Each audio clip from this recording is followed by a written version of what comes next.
Hey guys, today I want to share with you my 5 top business book recommendations. This is one of the most common questions I'm asked about, and I thought it'd be applicable since I'm sitting here in the business capital of the world in Manhattan. I'm actually here in Times Square, so don't mind the background noise. It's full of energy. It's a beautiful thing. It was not like this 12 months ago, 18 months ago, so I'm excited to hear all the people, horns honking, and it's really, really a great place to be now. So the 5 best business books. This is a central question that we must ask ourselves first, and this is in the words of Drucker. How do you like to learn? How does the effective executive like to learn? And how do you learn best? Most of us do not learn best through reading the written word. Learn best by maybe articulating back something we've learned, by maybe watching video, perhaps by having a conversational dialogue with someone about an idea.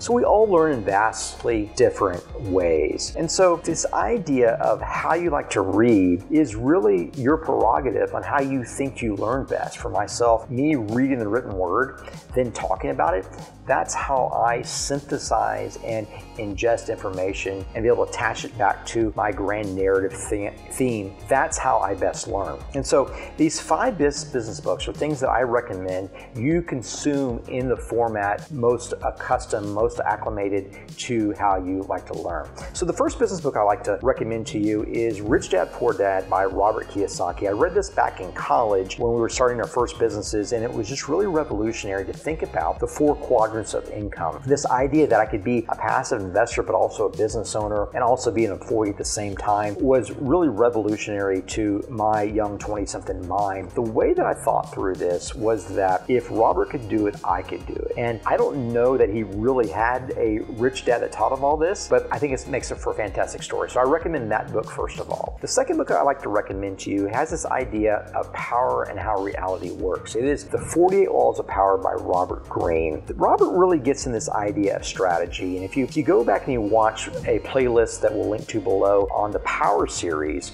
I take a lot of the concepts that Robert Greene preaches about in 48 Laws of Power and the 50th Law and his book on seduction and try to intertwine these into a cohesive system of power and strategy. And I think you'll really, really enjoy this book. It has a great number of primary lessons, then the inversion of the lessons and stories into it. It's really pretty fantastic. It's a big book, so read it in chunks. The third book I want to recommend to you is this book called Getting Things Done. I found this book when I was on a road trip from Florida back to Texas. I don't know, a 22-hour drive, 24-hour drive years ago. And I put the audio CD in, back then when we had CDs in our cars, and listened to Getting Things Done, The Art of Stress-Free Productivity by Robert Allen. And it revolutionized how I work. I think immediately I got a 40% uplift in my production, and I've never looked back since. And it's this idea that which we have to remember in our mind uses up RAM, uses up processing power. And if we can get these things into a centralized organizing system so our minds don't have to keep track of these little onesies and twosies, we can then use that memory for processing. You'll be able to think clearly and more appropriately on our deeper attributed ideas. And so Getting Things Done, also called GTD, The Art of Stress-Free Productivity by Robert Allen, I highly recommend that book. The fourth book I want to recommend to you is a Drucker book. And you know I like to talk about Drucker a lot. This idea of managing oneself. And what we talked about at the beginning of the video, you have to figure out how you like to learn. This comes from that book, Managing Oneself. It's the grand narrative thesis on what it means to be a knowledge worker in the current economy. That most schools for the last 100 years have been training us to become industrial workers in the industrial age. But we're in a new age, Drucker realized, and that we have to have a new way of working. So we not only have to work, but we have to be able to get better. We have to build processes and build teams. That is the way that we move forward in business and in life, and Drucker realized this. Managing Oneself is a great book that I recommend. Now, finally, my 5th book, and those of you who have watched our interview series know that this gentleman was my very first interview, very first podcast, I believe,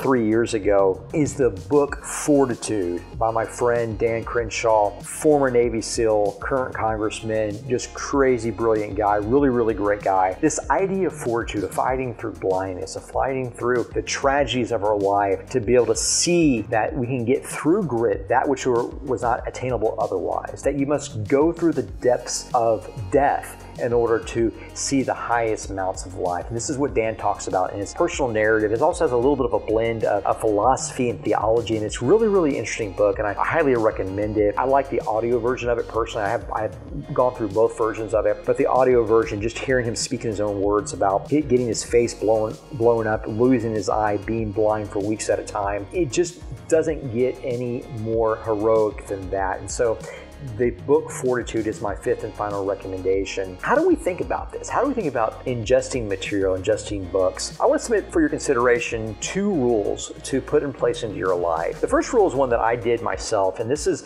one that's proved very, very useful for me over the years. And that's this, that I never listen to music or talk radio while in the car. I only listen to material that makes me better. So these might be podcasts, they may be books, but they're things that help me think deeply and truer. Now, my only exception to this is Friday afternoon after the work week's over. As I'm driving home, I get to listen to my favorite playlist to sort of celebrate and decompress from the week, and I do have a carve out for that. The second thing is that if we're going to learn, if we're going to get better, that we must have not only a to-do list, not only a goal list, not only an action plan list of what we want to read, what we want to consume, but we must also have a working list of what we do not want to do, what we do not want to consume, what we will not stoop to consume. This may be certain forms of music, it may be certain vulgar comedy, it may be certain shows that you shouldn't be watching. You want to have a list of not only what you wanted to do, what you aspire to do, because what you aspire to do is who you will become, but also that which you will not degrade yourself to consume. And so